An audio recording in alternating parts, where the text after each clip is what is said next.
एक बंदर बर्गर खा रहा होता है। बर्गर में चींटियां होती हैं। जैसे ही वह बर्गर खाता है, चींटियां पेट में चली जाती हैं। बंदर पेट दर्द से रोने लगता है और चींटियां पेट फाड़कर बाहर निकलने लगते हैं।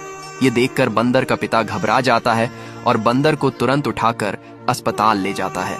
नर्स तुरंत बंदर को आईसीयू में भर्ती करती है और डॉक्टर बंदर का ऑपरेशन करते हैं। इधर बंदर का पिता बहुत टेंशन में बैठा होता है।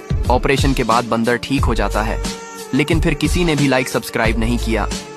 ये दादी बर्गर के साथ ढेर सारे बीटल्स भी खा जाती है। बीटल्स दादी के पेट के अंदर काट काट कर मांस को चीरते हुए बाहर आने लगते हैं। तभी दादाजी हाथ गाड़ी को लेकर आते हैं और उसमें बैठाकर अस्पताल में ले जाते हैं। अब दादी अस्पताल आ जाती है और डॉक्टर दादी के पेट पर पट्टी को बांध देते हैं और दादी सुरक्षित बच जाती है, लेकिन किसी ने लाइक सब्सक्राइब नहीं किया।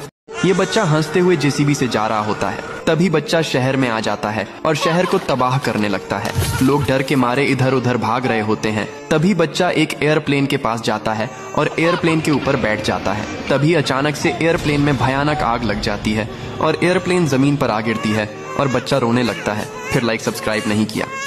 ये बच्चा मधुमक्खी के छत्ते से शहद को खाने लगता है, जिससे मधुमक्खी बच्चे पर हमला कर देती है और बच्चा दर्द से चिल्लाते हुए भागने लगता है और दर्द से एक जगह बैठ जाता है।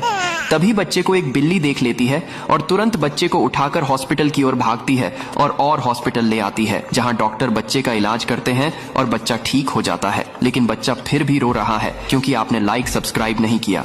ये बच्चा मधुमक्खी के छत्ते से शहद को खाने लगता है, जिससे मधुमक्खी बच्चे पर हमला कर देती है और बच्चा दर्द से चिल्लाते हुए भागने लगता है और दर्द से एक जगह बैठ जाता है।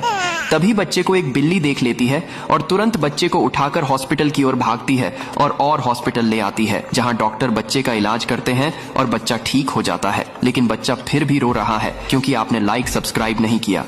बेवकूफ मछली के कारण उसके सभी मासूम बच्चों को मरना पड़ा। इस मछली को श्राप मिला है, जिससे मछली को मुर्गी का जन्म लेकर सारे बच्चों को बड़ा करना है। इस बीच अगर एक भी बच्चा मरता तो मुर्गी कभी दोबारा मछली नहीं बन सकती थी। मगर आज बच्चों के बड़े होने का आखिरी दिन था। खुशी में पागल मुर्गी जंगल के बड़े खाने भंडार में जाती है, जहाँ बहुत सारा खाने का सामान रखा था। उसका मालिक एक बंदर होता है, लेकिन खाना खरीदने के लिए मुर्गी के पास एक पैसा नहीं था। मगर समझदार मुर्गी बंदर के खाने को ढेर सारे रसीले अंडे देती है। रस भरे अंडे देख बंदर भी खाने की चीजें मुर्गी को देता है। दूसरी ओर शिकारी कौवा बच्चों के ऊपर हमला कर देता है और सभी मासूम बच्चों को खा जाता है। जब मुर्गी सामान लेकर घर आती है, उसका एक भी बच्चा नहीं बचता, जिससे मुर्गी दोबारा कभी मछली नहीं बन सकती थी। कभी न मछली बन पाने के गम में मुर्गी भी रोते रोते अपनी जान गंवा बैठती है।